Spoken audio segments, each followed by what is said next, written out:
My role is that I'm a sustainability manager for a company called Aden Contracting.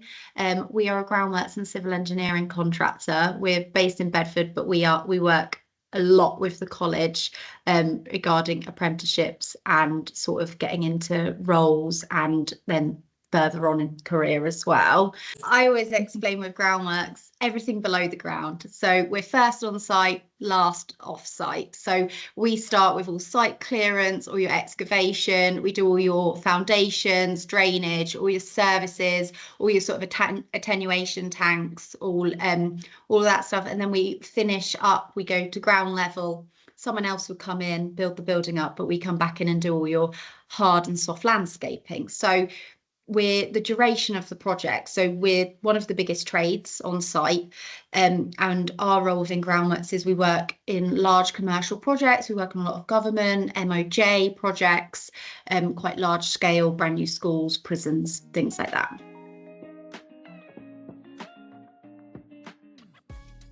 Within my role, it's quite a large one, especially within construction, especially groundworks in particular. I look at all of sustainability. So that's all of our environmental, all of our government, sort of our commitments, and also all our social values. So overall, sort of bettering us as a company for the future, and also bringing people into the company, bringing people into construction, and showing people that there's a role for everyone within the industry, whether that is green careers or on the ground or in the office or whatever you kind of want to be doing. So mine's not that conventional.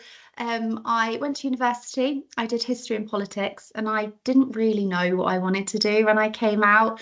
I knew that was something I enjoyed. I enjoyed university, loved it.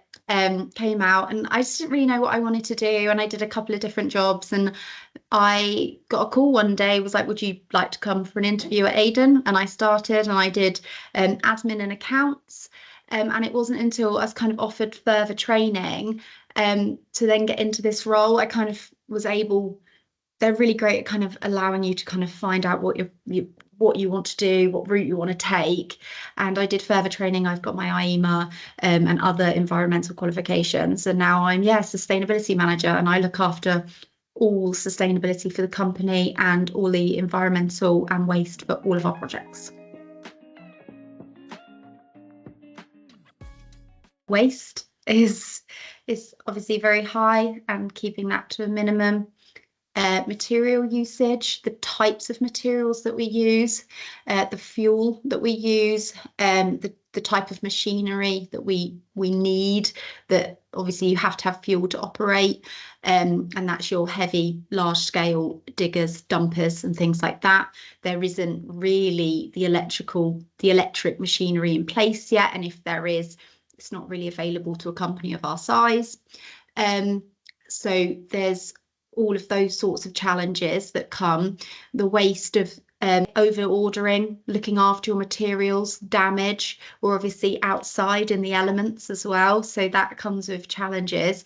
And it's just kind of getting people on board to think, that's how much I need to order, that's how much I'm using, that's how much I can send back.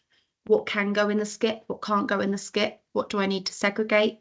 So it's just thinking about all those different things, and there's a lot of challenges. I think groundworks and generally the construction industry, for sustainability, for environmental impacts, there's a lot of challenges, but I think because we see what can happen and what hopefully will happen in the future, I think people can work together quite well in that.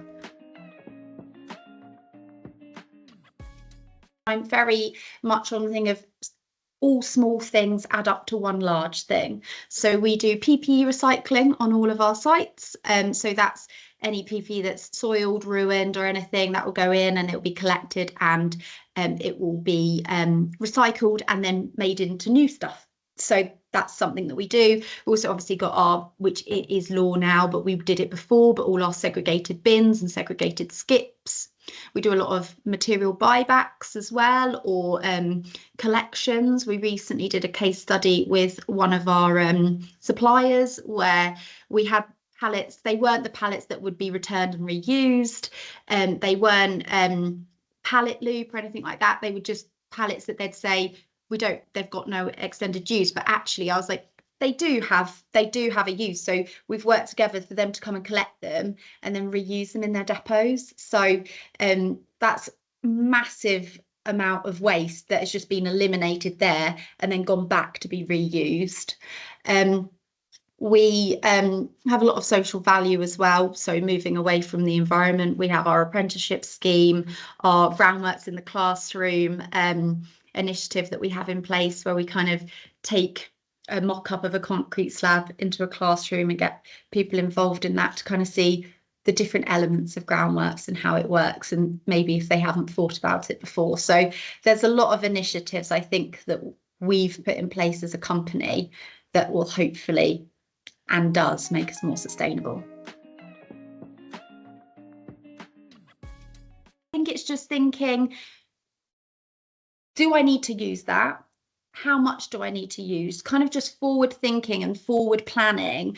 And I know that they do within our groundworks apprenticeship, that's a massive focus as well. I know they do touch on sustainability in that and then bringing that in. But I think we're really lucky with it now being such a word that kids at school are learning, so they can bring that with them into their career. All my sort of learning's always been very based within construction, but for me, I am very passionate about the social value side. I think you can see a massive instant impact almost, but with the sustainability, something that really is pushed forefront is sort of your smart material management and managing what you're buying. And I have a huge thing of buy less, spend less, and it makes you more sustainable.